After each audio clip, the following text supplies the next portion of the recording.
Perfecto, ya estamos grabando y empezamos con el tema uno. Bueno, como les decía antes, este es un tema de introducción, introducción al marco jurídico del sistema financiero. ¿Qué vamos a aprender o cuál es el esquema de la sesión? Vamos a ver, pues, cuestiones generales, nociones fundamentales, estructura institucional del sistema, autoridades competentes y el marco normativo. Si ven ustedes la, la programación de la asignatura, ven ustedes también que se indica pues qué problemas son los que vamos a tener o vamos a resolver. Bueno, pues aquí en este primer tema se les indica como problema pues que acudan a los medios de comunicación y busquen problemas financieros bancarios de los últimos 10 años y tratemos de ver la solución. Lo que pretendo con esa actividad eh, con esa eh, petición es que, bueno, pues veamos que todo lo que hemos vivido en nuestra realidad económica y social en los últimos 10 15 años son materias que vamos a ver reguladas. Vamos a ver, ahora lo van a ver ustedes con más detenimiento, pero vamos a ver situaciones, pues, como pues la intervención de cajas de ahorro que se produjeron en los años 2008, 2009, 2010, intervención de bancos, Banco de Valencia, Banco Popular, Banco de Madrid, aunque ese fue por una particular incidencia en materia de prevención de blanqueo. Bueno, son temas que, ya les digo, están en la vida real y los van a ver ustedes pues reflejados en estos temas que vamos a estudiar. Bueno, ya he dicho antes qué es el sistema financiero. Sistema financiero, aquí tienen una definición pues formal, es el conjunto de instituciones, medios y mercados donde satisfacen sus necesidades tanto quienes ahorran como quienes invierten. Y su función principal es canalizar el ahorro que generan las unidades económicas con superávit hacia el gasto de las unidades económicas con déficit. Bueno, en definitiva, dicho en, de manera más popular, pues lo que les decía antes, ¿no? Se trata de conseguir crear un sistema por el que aquellos que tienen dinero de sobra, pues lo puedan pasar a aquellos que tienen necesidades eh, para obtener una rentabilidad, por supuesto, y el que tiene la necesidad, pues para poder llevar a cabo una inversión, o una compra de vivienda o lo que sea. Y el sistema financiero es el intermediario, el que es capaz de poner en relación a unos y otros. ¿Vale? Veremos que no son todas las instituciones iguales. Ahora veremos los distintos tipos. Hay algunas que están autorizadas a recibir fondos del público. Son los bancos. Hay otras que no. Los establecimientos financieros de crédito, lo que se conoce vulgarmente como financiera, esas no tienen capacidad de conseguir dinero del público, sino que lo tienen que conseguir por otras vías. Normalmente mediante préstamos que solicitan a entidades financieras, con lo cual lo más normal es que su préstamo, su financiación, sea más cara. Es lo normal. ¿Por qué? Porque ellos pagan los fondos a un precio superior, ¿vale? ¿Cuáles son los objetivos del sistema financiero? Pues evidentemente fomentar el ahorro. El ahorro que muchas veces pues es denostado en nuestros días, ¿no? Donde prima más el consumo sobre el ahorro es muy importante. El ahorro, bueno, permite la estabilidad económica de la unidad económica, es decir, de la unidad familiar, de de lo que sea, ¿no? Podemos hacerlo a nivel individual, podemos hacerlo a nivel de una empresa. Si una empresa no tiene fondos disponibles para poder operar, tiene que endeudarse y endeudarse tiene que pagar. Pues evidentemente no es lo mismo ni mucho menos. Luego hay que fomentar el ahorro.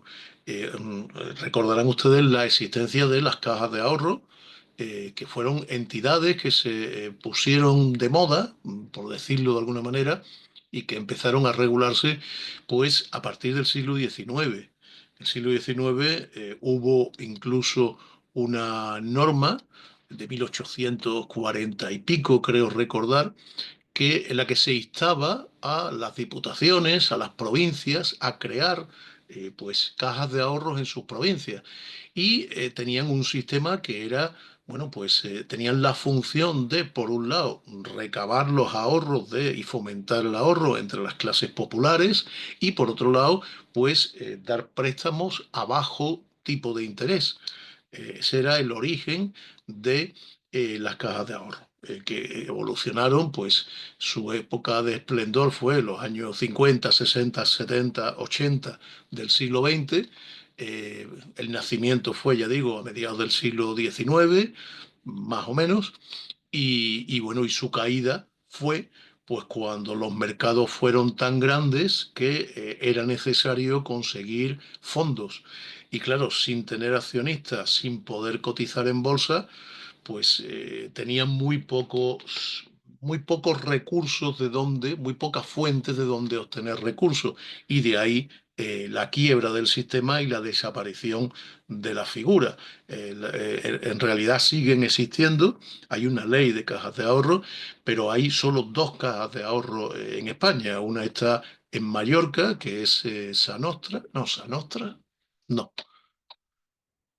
Ya no me acuerdo el nombre, pero es una. No, Sanostra no es. Es la Caja de Ahorros de Pollensa, efectivamente. Eso es un pueblo, una localidad que está en una isla, en Mallorca, si no recuerdo mal. Y luego hay otra caja de ahorros que es la de Onteniente, no sé si en Castellón, en Alicante, la Comunidad Valenciana. Son las dos únicas que quedan. Y la regulación que existe en la actualidad, bueno, pues es muy restrictiva, les prohíbe la expansión, no se puede tener oficinas más que en las provincias limítrofes, con lo cual, bueno, pues son unas limitaciones que prácticamente tratan de impedir que se desarrolle el modelo. Eh, no deben confundir las cajas de ahorro con las cajas rurales. Lo que nosotros conocemos como cajas rurales son cooperativas de crédito y bueno, también veremos que tienen una regulación especial y además una regulación autonómica, no es una regulación nacional. El sistema básicamente ha sido pues fagocitado exclusivamente por los bancos y en la actualidad pues ya digo que todos son bancos, incluso algunos que eran antiguas cajas de ahorro y que se han ido integrando con otras y han ido creciendo, como es por ejemplo CaixaBank, como es Unicaja, como es eh, la Caja de Ahorro de Zaragoza, que no recuerdo, Ibercaja creo que es, que todavía sigue existiendo, aunque ya como banco. Bueno, decía que los objetivos del sistema financiero son fomentar el ahorro, canalizar los recursos financieros hacia actividades rentables y productivas. Y ustedes me dirán, ¿y esto cómo lo hacen? Pues muy sencillo. Si el banco, el que sea, dice voy a financiar tales o cuales actividades, pues está fomentando o está haciendo posible determinados sectores. Mm, eh, Hay, por ejemplo, les puedo decir que hay una normativa internacional curiosísima que yo conocí hace 3 o 4 años, un par de tratados internacionales sobre la financiación de buques. Claro, si no hay nadie que financie un buque, pues, pues el buque no se puede construir porque un petrolero, un buque de carga de no sé cuántos metros de eslora, lo que cuesta es un precio tan alto que solo se puede hacer si hay quien financie. Si hay un tratado internacional que dice que no se puede construir o no se puede financiar determinados tipos de buques por razones, pues, em, em, por razones de medio ambiente, de protección del medio ambiente, pues evidentemente hay actividades productivas que se van a fomentar y otras que no. Adriana nos dice que en su país, en Colombia, hay cajas de compensación que fomentan el ahorro para invertir en vivienda. Claro que sí, aquí también lo hubo en su día. Aquí existían bueno, las cuentas de ahorro vivienda, que eran, ustedes quizá no lo hayan vivido, no sé la edad de ustedes, pero hasta hace, pues me parece que hasta el 2013 era posible practicarse en el impuesto sobre la renta una deducción por inversión en vivienda. Después se limitó a primera vivienda. Y esa inversión podía ser pagando lo que yo he pagado este año por mi vivienda nueva, o podía ser incluso abriendo una cuenta vivienda en una entidad financiera en la que se iba ahorrando para comprar la vivienda. Efectivamente, las entidades financieras, el sistema financiero de este modo, canalizan los recursos hacia las actividades que el sector, normalmente impulsado por los gobiernos de los países, pues deciden que son que son rentables, los que son productivos, los que pueden financiarse. Existe en la actualidad una tendencia que habrán quizá ustedes leído en algún periódico, el greenwashing. El greenwashing es el lavado verde, es decir, tratar de vender como algo acorde al medio ambiente, algo que no lo es. Yo hace mucho tiempo que vengo observando, pues cuando vas a un hotel, aparece un papelito, una nota en el cuarto de baño que dice que para cuidar el medio ambiente, si usted no quiere que le cambiemos la toalla, no la tire al suelo. Únicamente se la cambiamos si usted la tira al suelo. Claro, esto es muy bonito para el medio ambiente, pero ¿cuánto dinero se ahorra la cadena de hoteles no lavando, digamos, un 20, un 30, un 50% de las toallas que se utilizan a diario? Ese tipo de actuaciones hay, pues hay de todo tipo, ¿no? Pretenden ser acordes al medio ambiente, pero no lo son. ¿Por qué existen esas tendencias? Bueno, pues por esto, porque lo que la sociedad en cada momento va demandando, pues se prima, entre otras cosas, a través del sistema financiero. Habrán ustedes oído hablar también de la economía circular.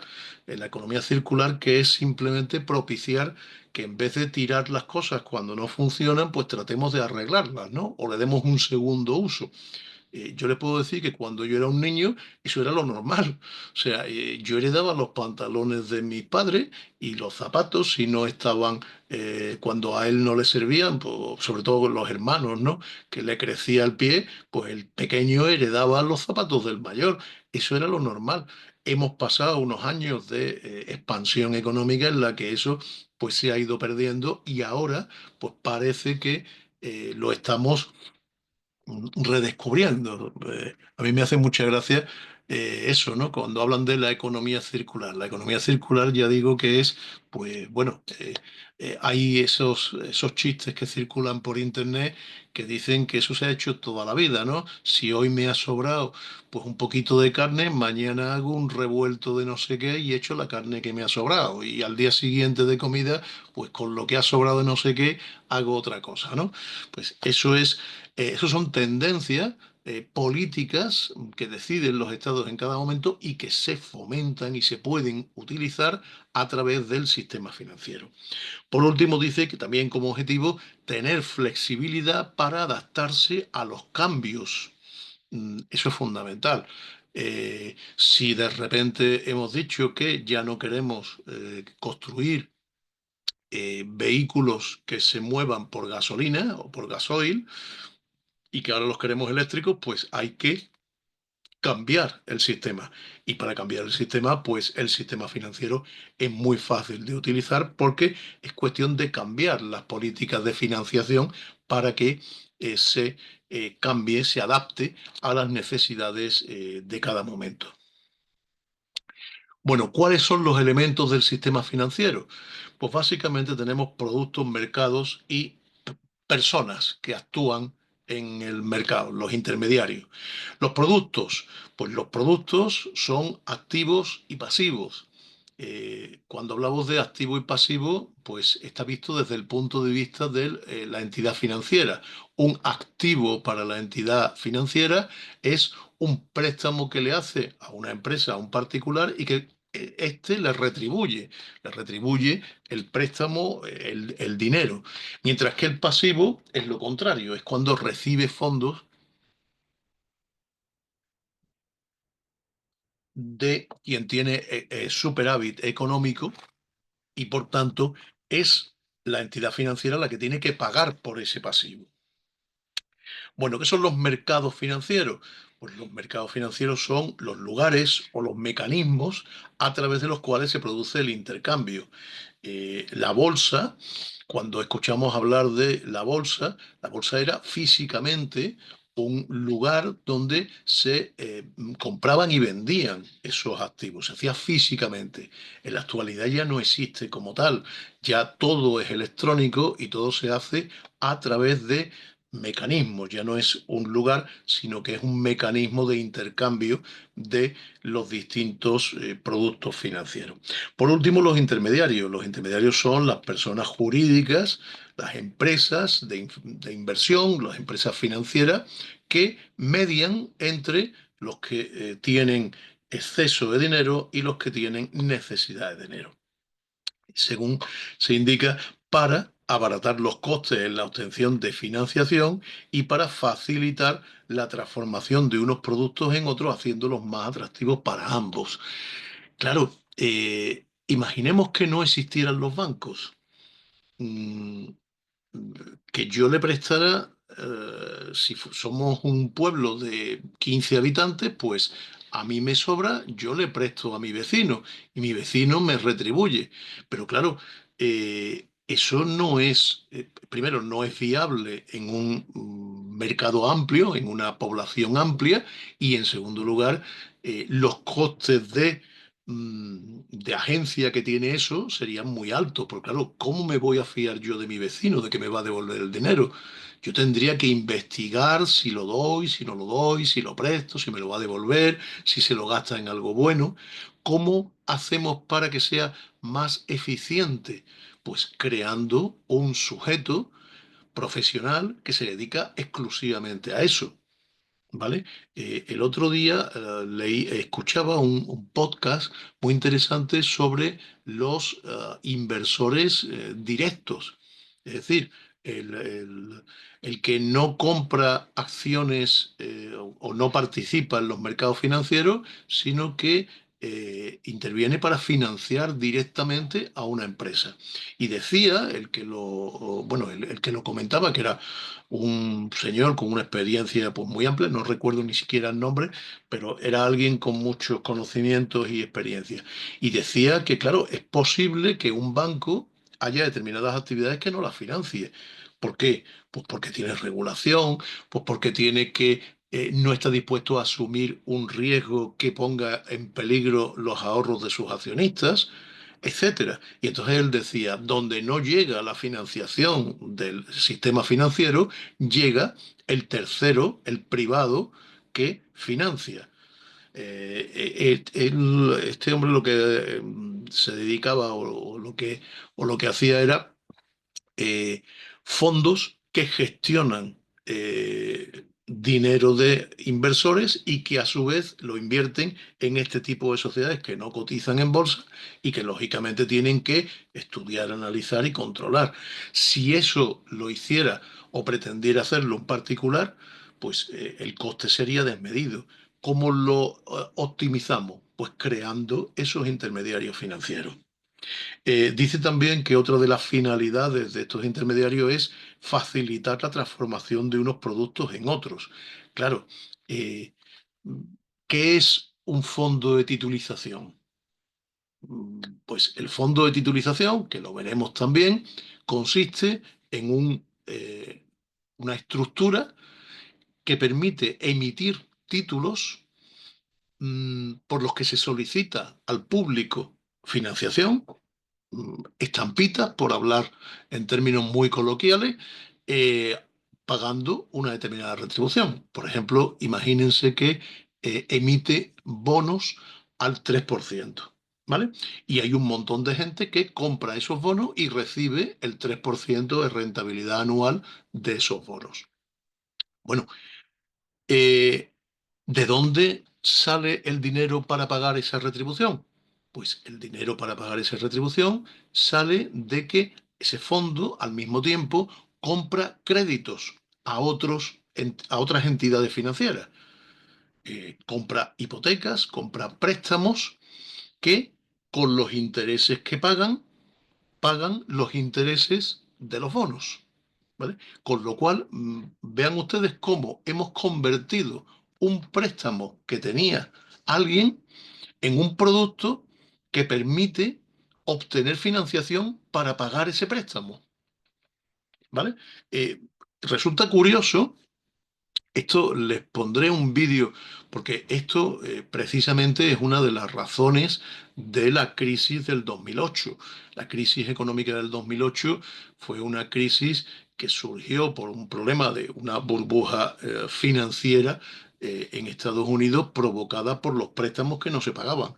Y no se pagaban los préstamos que a su vez tenían que retribuir esos bonos que se habían emitido por esos fondos de titulización.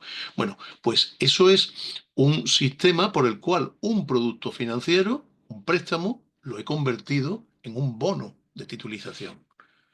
Es ese intercambio entre productos, esa transformación de productos, lo que se hace por parte del intermediario financiero y solo a través del intermediario financiero. ¿Vale? Bueno, los productos financieros tienen una serie de características. Una de ellas es la rentabilidad. El producto financiero produce rendimientos. Dependiendo del tipo de rendimiento y de la cuantía del rendimiento, será más rentable o menos rentable. Y esta rentabilidad suele ir unida a el riesgo. El riesgo son aquellos factores que pueden implicar que la rentabilidad esperada no se consiga. ¿Vale? Por ejemplo, si yo invierto en acciones en bolsa, pues es posible, tienen una rentabilidad en la que sea, la que me dé esa sociedad. El BBV ahora están repartiendo beneficios y han dado beneficios de X. Digamos, no sé si han sido 40 o 50 céntimos por acción. Bueno, ¿qué pasaría si esa rentabilidad que yo esperaba no se plasma? Bueno, pues ese es el riesgo. El riesgo consiste en que la rentabilidad esperada puede, por determinadas causas, no coincidir con la rentabilidad finalmente obtenida. Bueno, pensemos en una cuestión de hace muy poco tiempo, la paralización del mundo por la pandemia del COVID. Eso produjo pues la caída de rendimientos de un montón de sociedades que tenían actividad que se veía paralizada por esto. Si la gente no podía salir a la calle, pues los restaurantes no podían vender, los hoteles dejaron de funcionar, las aerolíneas dejaron de funcionar. Todo eso provocó una bajada en los rendimientos que retribuyen las acciones pues no sé, de Iberia, de Lufthansa, de las cadenas de hoteles, etcétera. Eso es el riesgo. Hay determinados riesgos que son pues riesgos de liquidez, riesgo de solvencia, riesgo del sistémico, es decir, si se cae el sistema, mire usted, si bueno, tenemos riesgos en multitud de situaciones, ¿no? Y estamos inmersos en multitud de situaciones.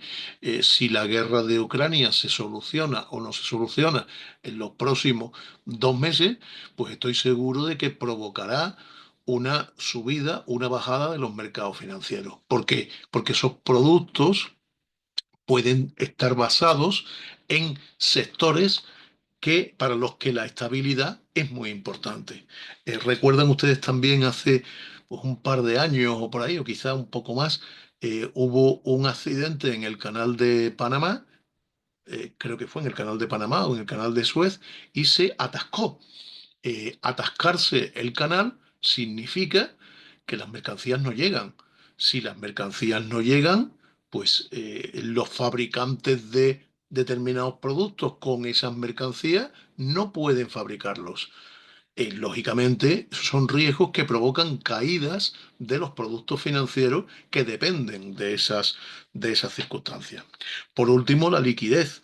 La liquidez es la capacidad de convertirse en efectivo. No es lo mismo tener una obligación a 30 años que tener una letra del Tesoro a 18 meses. Si yo tengo una letra del Tesoro a 18 meses, pues voy a poder disponer de su importe dentro de 18 meses. Si lo tengo a 30 años, tengo que esperar hasta entonces.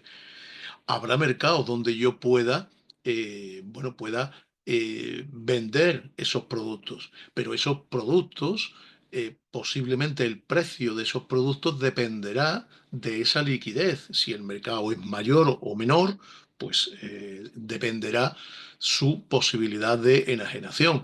¿Recuerdan ustedes las participaciones preferentes?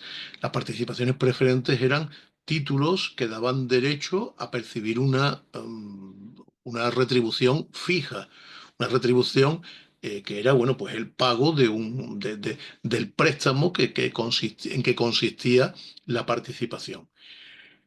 ¿Por qué surge la crisis de las participaciones preferentes y por qué produce los problemas que produce? Bueno, pues porque había un mercado no organizado y por tanto opaco y por tanto no transparente y por tanto no un buen mercado de esas participaciones dentro de la entidad financiera que los emitía.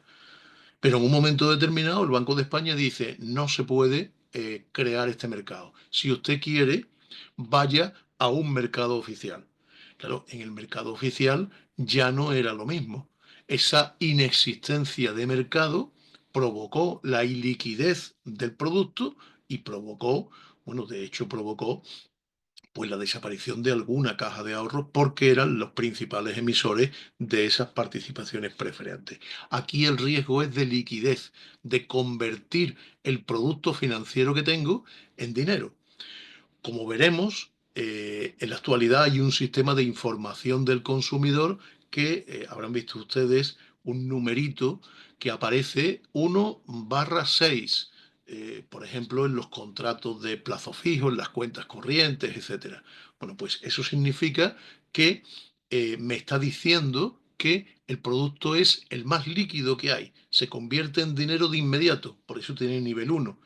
Si en cambio es un producto cuya liquidez es mucho menor, pues iremos al 3, al 4, al 5 o al 6. ¿Vale? Ya digo que esto es la nueva normativa que obliga a identificar los productos con esas indicaciones. Bueno, los productos, estos productos financieros pueden ser de activo o de pasivo, ya dijimos antes que pueden ser préstamos, créditos que damos y por tanto generan intereses, generan retribución a favor de la entidad financiera, son activos, o pueden ser recepción de dinero que recibimos del público y por tanto que tenemos que pagar, que el banco tiene que pagar y que por tanto es un pasivo. Y por último, la distinción entre renta fija y renta variable. Bueno, esta es una distinción muy importante. ¿Qué es la renta variable? Bueno, las rentas variables son básicamente las acciones. Se dice que es variable porque la retribución no está establecida inicialmente, sino que depende de los beneficios que obtenga la sociedad y del hecho de que la propia sociedad acuerde repartir dividendos o no. Es posible que una sociedad tenga beneficios, pero no entregue dividendos. ¿Por qué? Bueno, pues porque quiere acometer una inversión el año que viene y entonces no quiere repartir beneficios, ¿vale? Para no tener que endeudarse. Luego, entonces, la renta variable es aquellos productos financieros, acciones, en las que la retribución no está fijada, pero porque en realidad nosotros estamos participando en el capital de una sociedad y por tanto dependerá de que esa sociedad obtenga beneficio y además decida repartirlo entre sus accionistas. Por eso es variable. ¿Vale? Esa es la renta variable. ¿Qué es la renta fija? La renta fija es un préstamo, un empréstito que hace alguien, el que sea, una entidad financiera, una entidad no financiera, el Estado, que emite un título y que el título constituye un préstamo que recibe del comprador de ese título. Y ese título tiene una retribución fijada de antemano. Es decir, todo el mundo sabe que las letras del Tesoro se pagan al 3%. Pues usted sabe que va a recibir el 3% de retribución.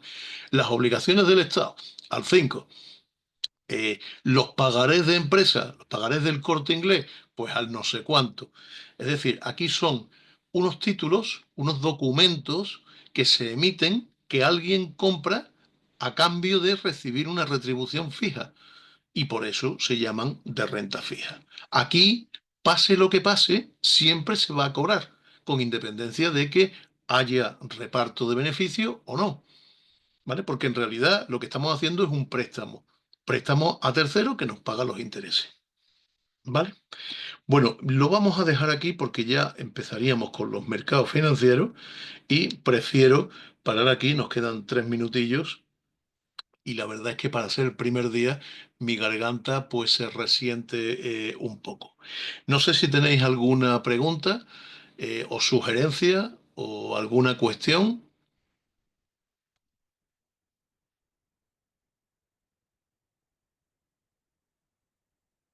Bueno, pues si no es así, vamos a dejarlo aquí.